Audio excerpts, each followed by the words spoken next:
میں نے جو متعدد مواقع سے آیات مبارکہ آپ کو سنائی کہ ہر جگہ پر چوٹی کی چیز صبر ہے، آخری چیز جو بیان ہوتی ہے وہ صبر ہے۔ سورۃ العصر میں آخری بات وَتَوَاصَوْا بِالصَّبْرِ یا ایھا الذین آمنوا استعینوا بالصبر والصلاۃ، اے ایمان والو مدد حاصل کرو صبر سے اور نماز سے۔ ان اللہ مع الصابرین، اللہ تعالیٰ صبر کرنے والوں کے ساتھ ہے۔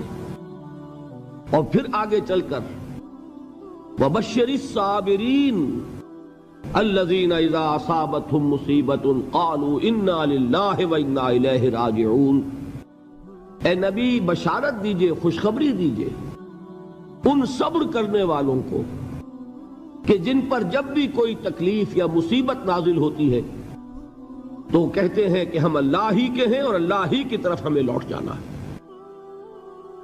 صبر کا مفہوم ہے اپنے آپ کو تھامنا، روکنا، برداشت کرنا، تحمل کرنا، اور جو بھی اپنا ایک طے شدہ مقصد ہے کسی بھی مخالفت سے بددل ہوئے بغیر، کسی بھی تکلیف یا مصیبت سے ہراساں ہوئے بغیر اس کی طرف پیش قدمی کیے چلے جانا۔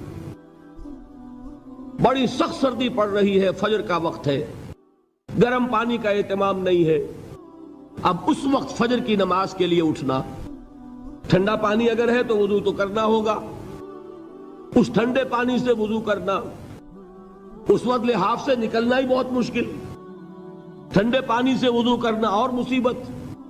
یہ جب تک انسان میں صبر کا مادہ نہ ہوگا ممکن ہی نہیں۔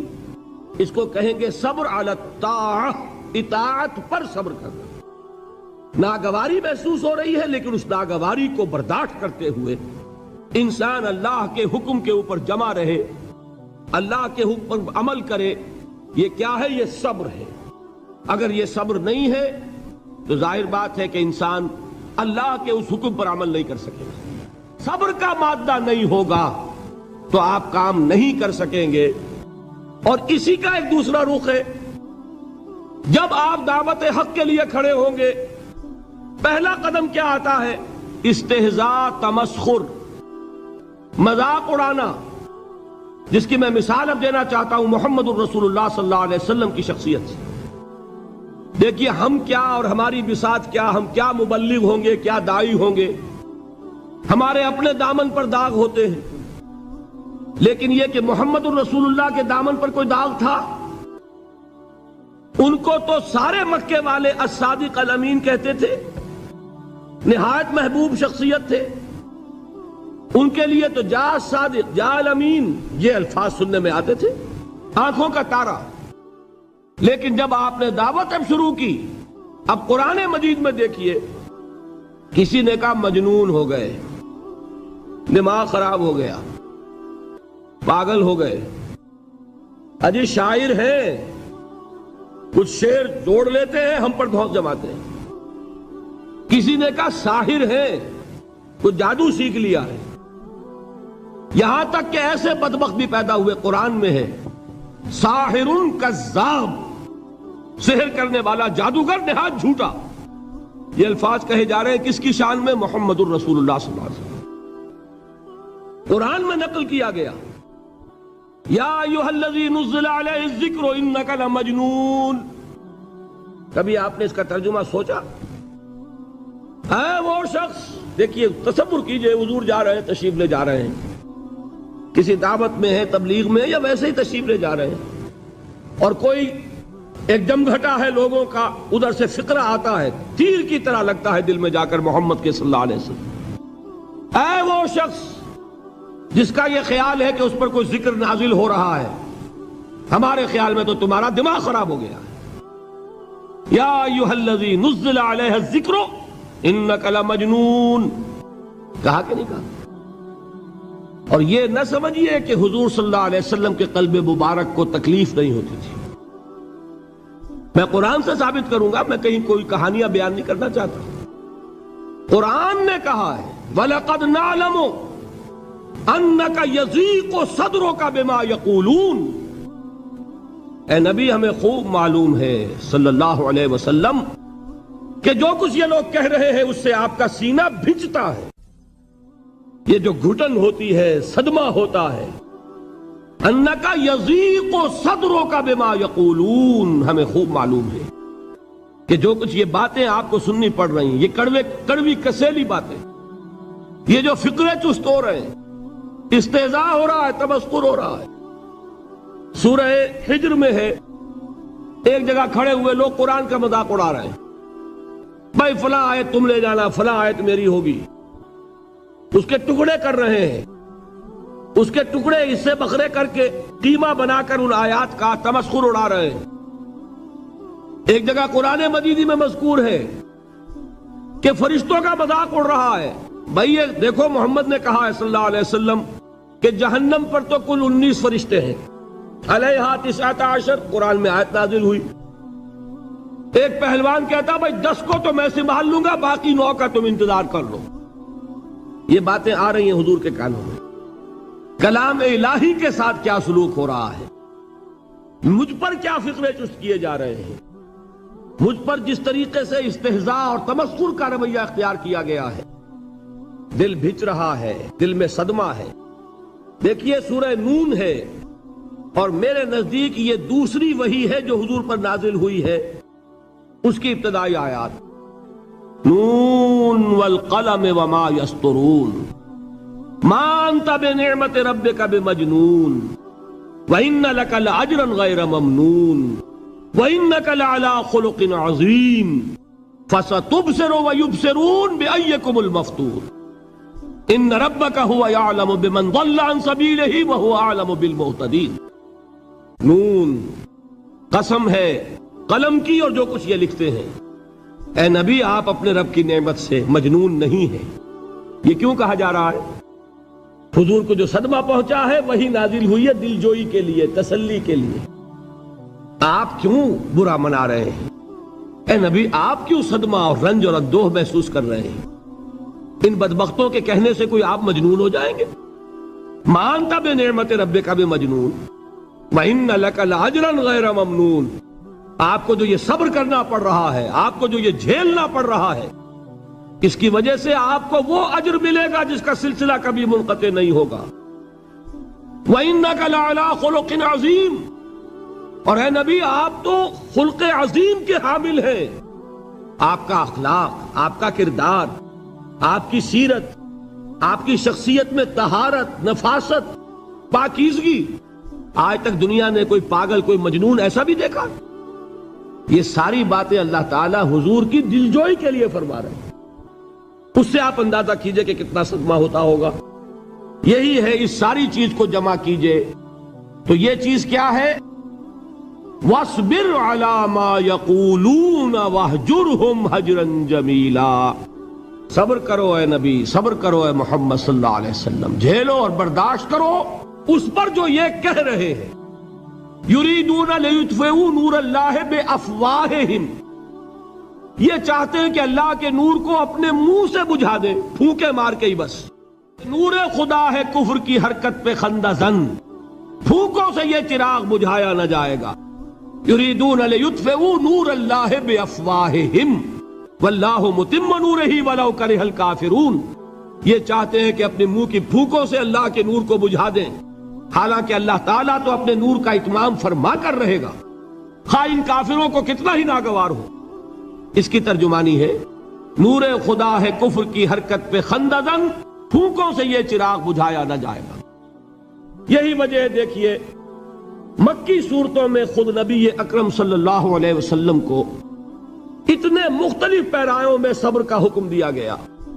کچھ مثالیں میں دے چکا ہوں، وَلِرَبِّكَ فَاصْبِرْ، اسی طریقے سے وَاصْبِرْ كَمَا صَبَرَ أُولُو الْعَزْمِ مِنَ الرُّسُلِ،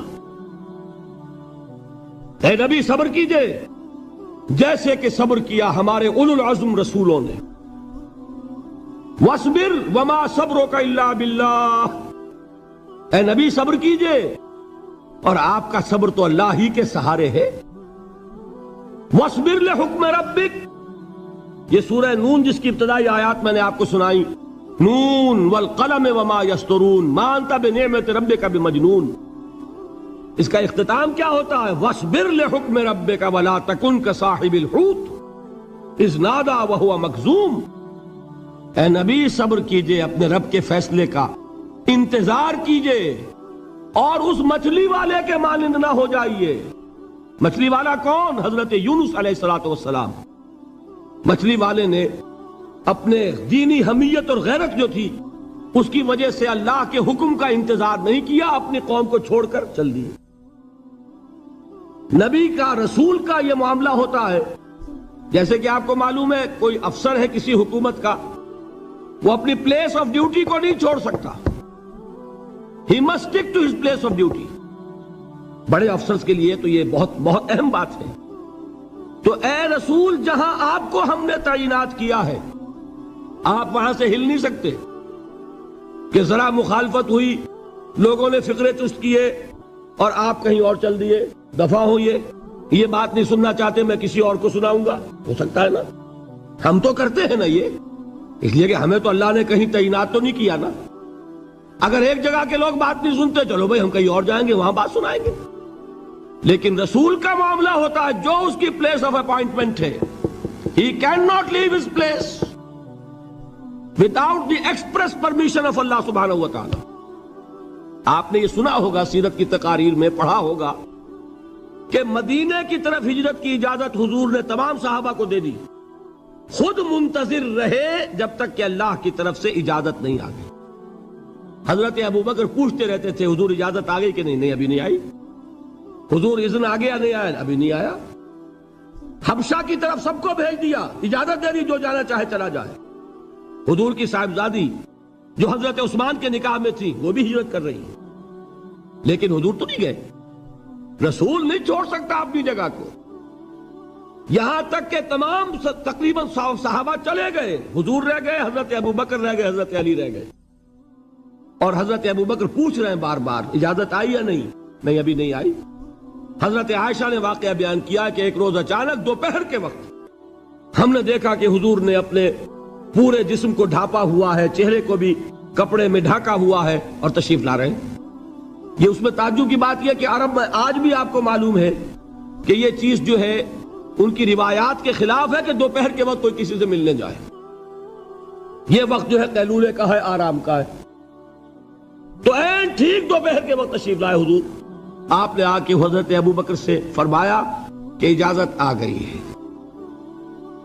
حضرت ابوبکر نے بہت خوش ہو کر ایک بات کہی، حضور میں نے 2 اونٹنیاں تیار کی ہوئی ہیں۔ یعنی اب آپ وہ تو سوچتے تھے نا شاباش ملے گی کہ میں نے تیاری کی ہوئی ہے، میں نے 2 اونٹنیوں کو خوب کھلا پلا کے فربا کیا ہوا ہے، بڑی توانا ہے تاکہ ہم تیزی کے ساتھ سفر کر سکیں۔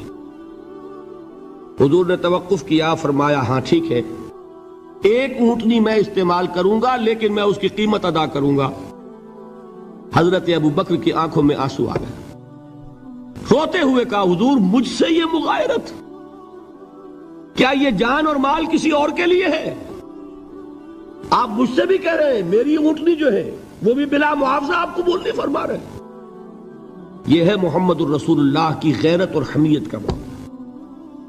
اب دیکھیے ایک بات عجیب ہے، یہ ربط اپنے ذہن میں رکھیے، اللہ تو صبر کی تلقین کر رہا ہے اپنے رسول کو، اور رسول یہی تلقین کر رہے ہیں اپنے صحابہ کو، صبر کرو، جھیلو، برداشت کرو، ہاتھ مت اٹھانا، کوئی جوابی کارروائی نہیں ہوگی، بلکہ اپنے اوپر جھیلو جو کچھ جھیلنا ہے، ڈٹے رہو، پیچھے مت ہٹنا، یہ صبر ہے، لیکن ہاتھ اٹھانے کی اجازت نہیں۔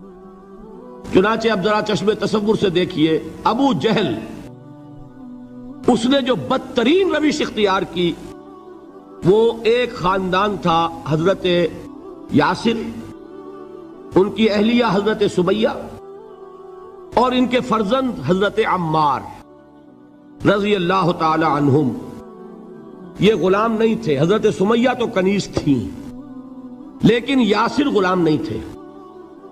ان کی کہانی یہ ہے، واقعہ یہ ہے کہ یہ بہت نیک آدمی تھے۔ یاسر یمن کے باشندے، انہیں کو خواب میں بشارت ہوئی کہ نبی کا ظہور ہونے والا ہے مکے میں، جاؤ شاید ان کے قدموں تک پہنچ جاؤ۔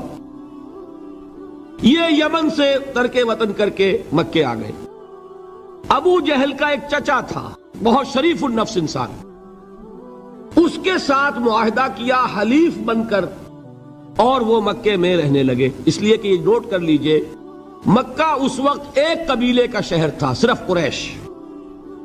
یا قرشی رہ سکتا تھا وہاں، یا قرشی کا حلیف، کہ اگر تو کسی قرشی نے آپ کو امان دی ہوئی ہے تو آپ رہ سکتے ہیں مکے میں، ورنہ نہیں۔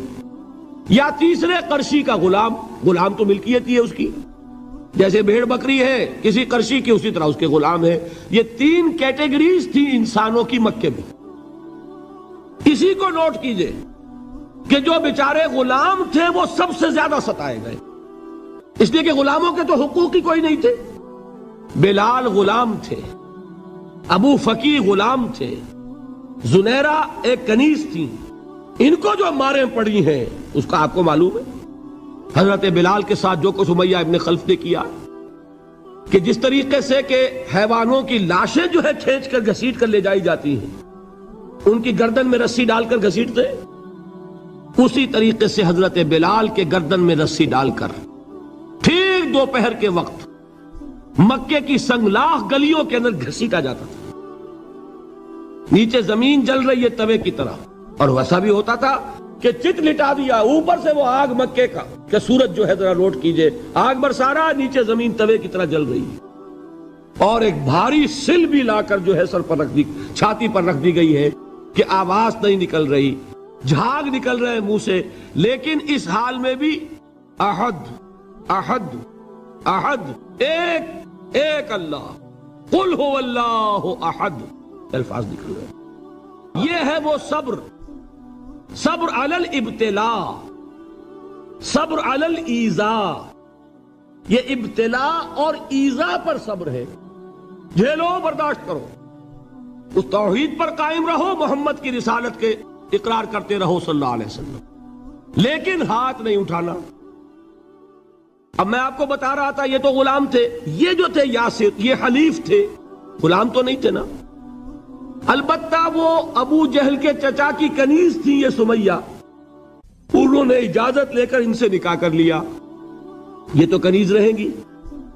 بیٹا جو ہوا وہ بھی ایک طرح سے، جب کنیز زیادہ ہے تو غلام ہو گیا، عمار ابن یاسر۔ وہ جو شخص تھا بہت شریف النفس ابو جہل کا چچا، وہ مر گیا، اب ابو جہل جو ہے اس خاندان کا سربراہ ہے، لہذا یہ تینوں جو افراد ہیں وہ اس کے رحم و کرم پر ہیں۔ یاسر کو بھی پروٹیکشن اگر ہے تو ابو جہل کی ہے، ابو جہل جو چاہے کرے، اور سمیہ تو کنیز ہے ہی، اس کا تو کوئی حق ہے ہی نہیں، جو چاہے کرے، اور عمار ان دونوں کا بیٹا ہے، لہذا بدترین معاملہ کیا ابو جہل نے ان تین افراد کے ساتھ۔ حضرت سمیہ کے ساتھ جو کچھ کیا گیا ہے آپ اس کا تصور نہیں کر سکتے۔ بالآخر جو شہید کیا حضرت سمیہ کو ایذائیں دے دے کے، سسکا سسکا کے، ان کے جسم کے نازک حصوں کو جلا کے، داغ دے کر، کہتا کیا تھا، ایک دفعہ کہہ دو کہ میرا جو یہ بت ہے یہ بھی الہ ہے، مان لو میں چھوڑ دوں گا۔ تنگ آ گیا، کسی طریقے سے ایک دفعہ کہہ دو پھر میں چھوڑ دوں گا۔ لیکن یہ میاں بیوی حضرت یاسر اور حضرت سمیہ رضی اللہ تعالی عنہما، یہ ہے ثبات، یہ ہے صبر، یہ ہے استقلال، ایک مرتبہ بھی کہنے کے لیے تیار نہیں ہوئے، جو چاہو کر لو، اب ہم تو اس سے پیچھے نہیں ہٹیں گے۔ تنگ آ کر اس نے حضرت سمیہ کی تو شرمگاہ میں برچھا مارا ہے اور شہید کیا۔ حضرت یاسر کے بارے میں ایک روایت یہ ہے، ستا ستا کے، تنگ کر کر کے، آخر کار جو ختم کیا، انہیں شہید کیا کس طرح، 4 سانڈ اونٹ جوان، ان سے رسے باندھے، ایک رسے سے ایک بازو باندھا، دوسرے سے دوسرا بازو باندھا، تیسرے سے ایک ٹانگ باندھی، چوتھے سے دوسری ٹانگ باندھی، اور چاروں کو دوڑایا ہے کہ جسم کے پرخچے اڑ گئے۔ اس وقت سامنے سے حضور گزرتے تھے جبکہ آل یاسر کے ساتھ یہ معاملہ ہو رہا ہے، کیا فرماتے تھے، اسبروا یا آل یاسر فإن موعدکم الجنہ، اے یاسر کے گھر والوں صبر کرو، جھیلو، اس لیے کہ تمہارے وعدے کی جگہ جنت ہے۔ اللہ تعالیٰ ادھر آنکھ بند ہوگی ادھر جنت میں تمہارا داخلہ ہو جائے گا۔ یہ ہے تواصوا بالصبر والعصر ان الانسان لفی خسر۔ یہ تواصوا بالصبر پر کون عمل کر رہا ہے؟ محمد الرسول اللہ صلی اللہ علیہ وسلم۔ دے تو بھی محمد کی صداقت کی گواہی۔ یہ صداقت کی گواہی دیتے ہوئے انہوں نے اپنی جانیں دے دی۔ 4 سے لے کر 12 تک 8 برس، اس کو کہتے ہیں پرسیکیوشن، فزیکل پرسیکیوشن، تشدد، مار پیٹ، جلانا، دہتے ہوئے انگاروں پر لٹانا، فاقے رکھنا، بھوکے رکھنا، ان کو ڈال دی گئی زنجیریں، گھروں میں بند کر دیا گیا نوجوانوں کو۔ حضرت عثمان کو چچا نے ان کے ایک چٹائی کے اندر لپیٹا اور دھونی دے دی، دم گھٹ رہا ہے، جان نکل رہی ہے۔ حضرت مصعب بن عمیر رضی اللہ تعالی عنہ، وہ نوجوان 200 درہم کا جوڑا ان کا سل کر آتا تھا شام سے تیار ہو کر، لباس معطر ہوتا تھا، جدھر سے نکل گیا پوری گلی جو ہے وہ معطر ہو گئی، انگلیاں اٹھ رہی ہیں، وہ جا رہا ہے مصعب، یہ خوشبو اس کی ہے۔ اس مصعب کے ساتھ کیا سلوک کیا؟ باپ تو مر چکا تھا، ماں نے پالا تھا، دولت بہت چھوڑ کر گیا تھا باپ، لہذا ماں نے بڑے ناز و نام میں پالا، بڑے لاڈ پیار میں، 200 درہم کا جوڑا تیار ہو رہا ہے۔ لیکن یہ کہ آپ کو معلوم ہے عرب کے اس معاشرے میں عورت کی کوئی حیثیت نہیں تھی، ماں کا اختیار نہیں تھا، چچا تھا آپ سربراہ خاندان کا۔ چچا نے کہا مصعب اگر تم نے اپنے باپ کا دین چھوڑ دیا ہے تو باپ کی دولت پر بھی تمہارا کوئی حق نہیں ہے، نکل جاؤ گھر سے۔ اس نے یہ سوچا تھا کہ مصعب کے ہوش ٹھکانے آ جائیں گے، دن میں تارے نظر آ جائیں گے، ناز و نام میں پلا ہوا گھر سے نکل کے جائے گا کہاں؟ یہ سارا نشہ جو ہے توحید کا یہ حیران ہو جائے گا۔ حضرت مصعب کا جواب بالکل برعکس تھا، اچھا ٹھیک ہے چچا جان، میں گھر چھوڑتا ہوں۔ وہی بات جو کبھی کہی تھی ابراہیم نے، باپ نے کیا کہا تھا؟ واجرنی ملیہ، جاؤ چلے جاؤ، دفع ہو جاؤ میری نگاہوں سے۔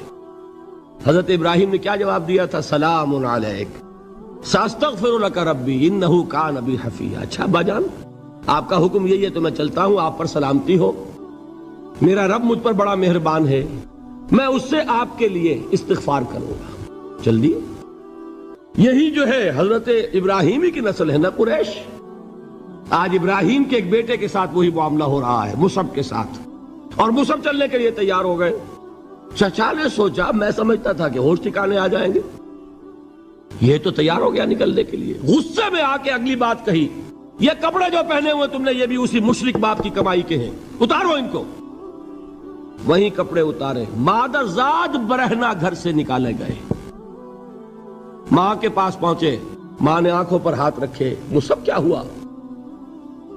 ماں سے کہتے ہیں کہ ماں میں موحد ہو گیا، اور وہاں سے گئے پھر حضور کی خدمت میں، کپڑے کہیں سے مانگے ہوں گے۔ یہ مصعب ہیں 200 درہم کا جوڑا پہننے والے۔ جب حضور پر مدینے کے 12 افراد ایمان لائے تھے، بیعت عقبہ اولیٰ ہوئی، انہوں نے کہا کہ حضور ہمیں کوئی شخص اپنا ایسا شاگرد دیجئے جو ہمیں قرآن پڑھا سکے۔ حضور نے حکم دیا مصعب جاؤ، اب مدینے جاؤ، یثرب جاؤ، یثرب والوں کو قرآن پڑھاؤ، انہیں تبلیغ کرو۔ مصعب گئے ہیں وہاں، 1 سال کی کمائی 75 افراد لا کر حضور کے جھولی میں اگلے سال ڈال دیے کہ حضور یہ میری 1 سال کی کمائی ہے، 72 مرد 3 عورتیں۔ بہرحال وہ مصعب بن عمیر ہیں جو غزوہ احد میں شہید ہوئے، اور جب شہید ہوئے تو ان کے جسم پر صرف ایک چادر تھی۔ یہی چیزیں ہیں اصل میں کہ جو ہمارے دلوں کو منور کرنے والی ہیں نور ایمان سے۔ وہ علم بردار تھے غزوہ احد میں، جھنڈا مسلمانوں کا ان کے پاس تھا۔ ایک ہاتھ پر ایک شانے پر وار پڑا، ہاتھ کٹ گیا، دوسرے سے تھاما، دوسرے پہ کٹ گیا، اب دونوں حصوں کے بچے ہوئے ٹکڑوں سے جھنڈے کو تھاما، گرنے نہیں دیا، یہاں تک کہ شہید ہو گئے۔ گرے ہیں تو جھنڈا گرا ہے۔ شکل میں حضور سے بہت مشابہ تھے، خبر اڑ گئی کہ محمد شہید ہو گئے صلی اللہ علیہ وسلم۔ یہ مصعب بن عمیر کا واقعہ ہے۔ جب ان کو اب دفن کرنے کا وقت آیا، اور شہید کے لیے کفن جو ہے اس کا وہی لباس ہوتا ہے جو شہادت کے وقت ہو، حضور کے سامنے ایک پرابلم پیش کیا گیا۔ حضور مصعب کے جسم پر تو ایک چادر تھی اور وہ چادر بھی اتنی چھوٹی ہے، یعنی 2 گز کی چادر بھی نہیں ہے، اس سے اگر سر ڈھانپتے ہیں مصحف کا تو پیر کھل جاتے ہیں، پیر ڈھانپتے ہیں تو سر کھلتا ہے، کیا کریں؟ حضور نے فرمایا سر ڈھانپ دو چادر سے اور پیروں پر گھاس ڈال دو۔ یہ آخری لباس ہے جو محمد کے اس دیوانے کو اس دنیا سے رخصت ہوتے ہوئے ملا ہے، جس کا 200 درہم کا جوڑا چلتا تھا۔ یہ ہے صبر۔ برداشت کیا کہ نہیں کیا؟ یہ خباب بن الارت پیشے کے لحاظ سے لوہار تھے۔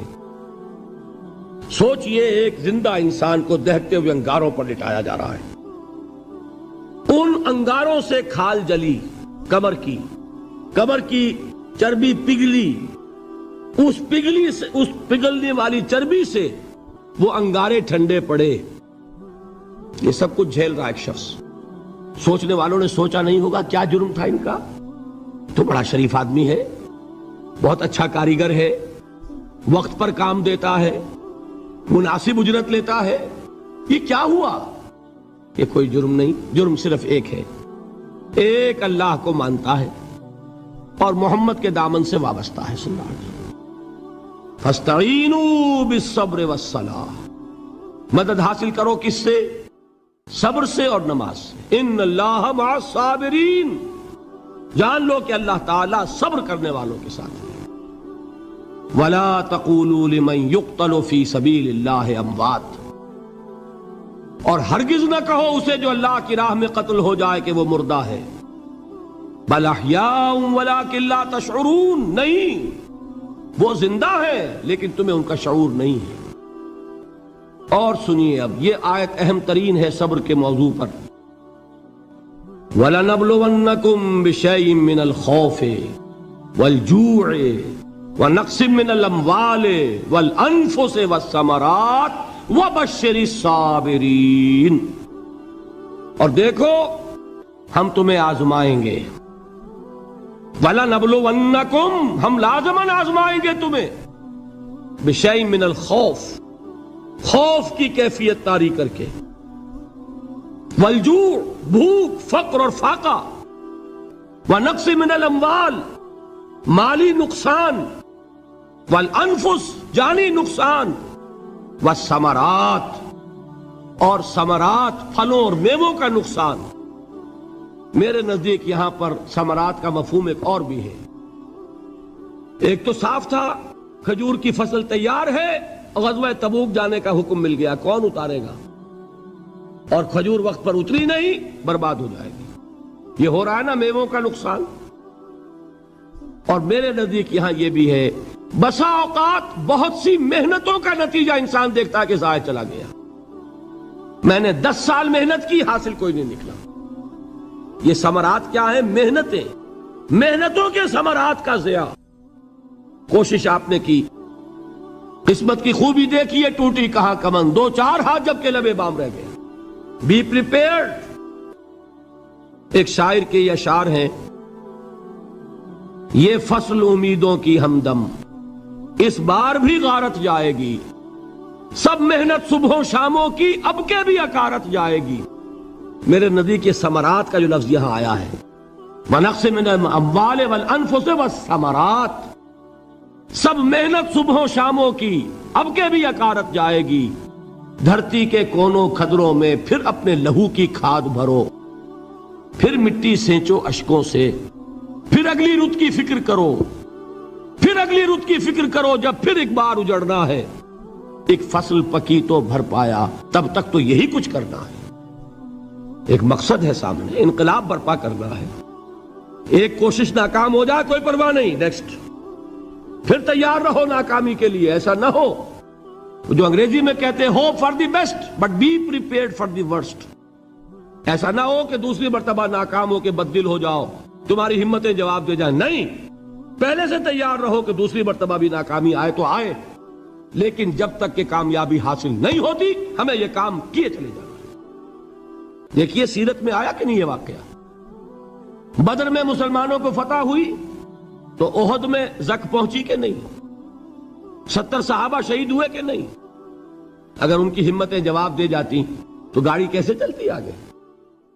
تو فرمایا وَلَنَبْلُوَنَّكُمْ بِشَيْءٍ مِّنَ الْخَوْفِ وَالْجُوعِ وَنَقْصٍ مِّنَ الْأَمْوَالِ وَالْأَنفُسِ وَالثَّمَرَاتِ، ہم تمہیں لازماً آزمائیں گے خوف کی کیفیت سے، فقر و فاقے کی کیفیت سے، بھوک سے، جان کے نقصان سے، مال کے نقصان سے، محنتوں کے حاصل کے ضائع ہو جانے سے۔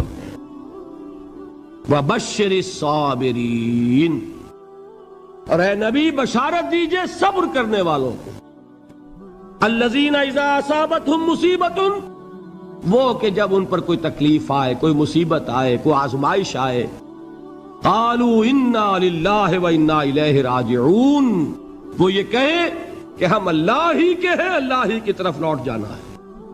یہ وہی انداز ہے جو میں نے فارسی کا شعر سنایا تھا آپ کو کہ سرے تسلیم خم ہے جو مزاج یار میں آئے۔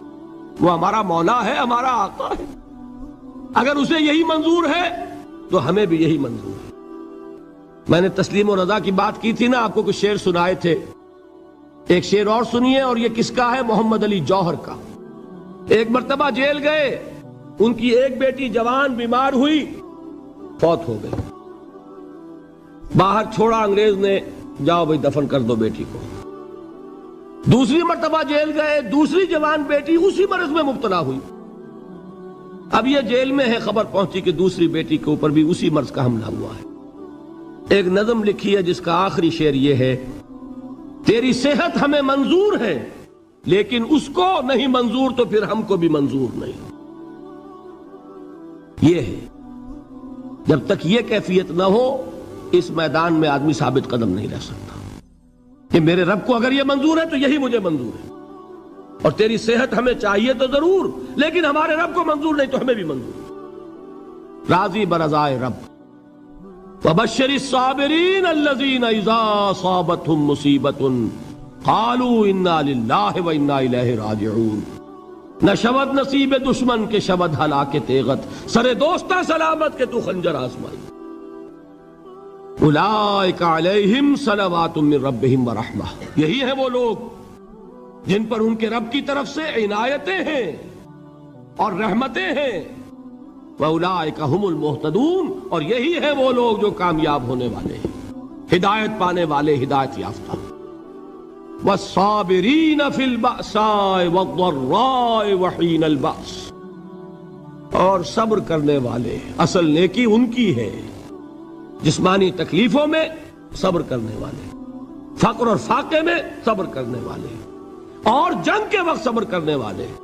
اولئک الذین صدقوا واولئک هم المتقون، یہ ہے وہ لوگ جو صبر کرنے والے ہیں، یہ ہے جو سچے ہیں، جو اپنے دعوے میں نیکی کے اور ایمان کے صادق ہیں، اور یہی وہ لوگ ہیں جو متقی ہیں۔ اللہ تعالیٰ نے کیسے کیسے مسلمانوں سے کہا، مسلمانوں تمہیں زک پہنچی ہے تو انہیں بھی تو پہنچی تھی، ان کے 70 نہیں مارے گئے تھے بدر میں، ان کے حوصلے جو ہیں وہ تو پست نہیں ہوئے، وہ اگلے سال آ گئے تم پر چڑھائی کر کے، تم کیوں اتنا برا مان رہے ہو؟ تمہارے دل اتنے زخمی کیوں ہو گئے؟ تمہیں تکلیف پہنچتی ہے تو انہیں بھی پہنچتی ہے۔ اپنی غیرت جو ہے ہمیں ذرا اس کا جائزہ لینا چاہیے۔ لوگ باطل نظریات کے لیے کتنی قربانیاں دے رہے ہیں، لوگ باطل چیزوں کے فروغ کے لیے کتنی محنتیں کر رہے ہیں۔ جیسا کہ میں نے ابھی کہا تھا، اسی غیرت کو چیلنج کرنے کے لیے، ذرا آپ کی حمیت دینی کو جوش دلانے کے لیے، قادیانی نوجوان کتنی تعداد میں اپنے آپ کو دین کے لیے وقف کرتا ہے، اور آپ کتنے نوجوان ہیں جو اپنے آپ کو دین کے لیے وقف کر دیں، اور ہوں وہ کھاتے پیتے گھرانوں کے لوگ۔ یہ نہیں ہے کہ اگر کوئی اور کام نہیں کر سکتا تو پھر یہ ہے کہ وہ دین کے کام میں لگ جائے۔ باصلاحیت لوگ، کھاتے پیتے لوگ، ذہنی استعداد رکھنے والے لوگ، اونچے گھرانوں کے لوگ، وہ وقف کریں اپنے آپ کو دین کے لیے، اس کے بغیر کیسے باہر آ جائے گی، کیسے رونق آ جائے گی؟ تو دنیا میں باطل نظریات والے جو ہیں، یہ بات کہی گئی ہے، مسلمانوں تم اگر توحید کے لیے لڑ رہے ہو، دیکھتے نہیں ابو جہل کو، اس نے گردن کٹوائی ہے شرک کے لیے، شرک کے لیے گردن کٹوائے، اور تم توحید کے لیے گردن کٹوانے کو تیار نہ ہو۔ اس نے گردن کٹوائی کہ نہیں کٹوائی؟ اور کس طرح کٹوائی ہے؟ جو کہ بڑا متکبر قسم کا، فرعون قسم کا شخص تھا، جب گردن کاٹنے لگے تو کہتا ہے ذرا نیچے سے کاٹنا، تاکہ جب تم نیزے کے اوپر چڑھاؤ میرے سر کو تو اونچا نظر آئے، معلوم ہو سردار کا سر ہے۔ وہ بدبخت مرتے ہوئے بھی جو اس کی کیفیت تھی نا، اس کو ذہن میں رکھیے۔ تو یہ اس لوگوں نے قربانیاں دی، جانیں دی، تو فرمایا اگر تم ان سے زیادہ قربانی نہیں دو گے، یہ نوٹ کر لیجئے اس کو، مجرد اگر حق کو غالب کرنا اللہ کے ذمے ہو تو آنے واحد میں غالب کر دے گا، تمہیں تکلیف ہی دینے کی ضرورت نہیں۔ سمجھ رہے؟ کیا اللہ کے مقابلے میں کوئی باطل کی طاقت ٹھہر سکتی ہے؟ یہ تمہارے ایمان کا امتحان ہے، یہ تمہارے خلوص کی آزمائش ہے، یہ تمہارے امتحان کا ثبوت درکار ہے کہ اللہ تعالیٰ دیکھنا چاہتا ہے تم اس کے لیے اپنی جانیں قربان کرنے کو تیار ہو کہ نہیں، تم اس کے لیے تن من دھن لگانے کو تیار ہو کہ نہیں۔ اور یہ جان لو کہ اگر کفار اور مشرکین اور ملحدین اور باطل نظریات والے وہ جو کچھ قربانیاں اپنے باطل نظریات کے لیے دے رہے ہیں، ان سے زیادہ اگر تم نہیں دو گے تو حق غالب نہیں ہوگا۔ انہوں نے جو صبر کیا ہے اپنے باطل نظریات پر، اگر تم اس سے زیادہ صبر کا ثبوت نہیں دو گے اپنے اس حق پر تو حق غالب نہیں ہوگا۔ اس لیے فرمایا یا ایھا الذین آمنوا اصبروا وصابروا، نہ صرف یہ کہ صبر کرو بلکہ صبر میں اپنے دشمنوں سے آگے نکلو، ان کے صبر سے بڑھ کر صبر کرو۔ وَرَابِطُوا، مرابطہ کہتے ہیں چوکس رہنا، ہوشیار، پہرا دو، ایسا نہ ہو کہ دشمن جو ہے غفلت میں تمہارے اوپر کوئی حملہ جو ہے کر بیٹھے۔ وَاتَّقُوا اللَّهَ، اور اللہ کا تقوی اختیار کرو، لعلکم تفلحون، تاکہ تم فلاح پاؤ۔ یہ ہے حضرات تواصوا بالصبر۔ میں نے عرض کیا تھا ہر جگہ پر آپ کو چوٹی کی بات صبر ملے گا۔ آیت الکرسی، آیت البر جو میں نے آپ کو سنائی آخر میں، والصابرین فی الباساء والضراء وحین الباس، حامیم السجدہ، وما یلقاها الا الذین صبروا وما یلقاها الا ذو حظ عظیم۔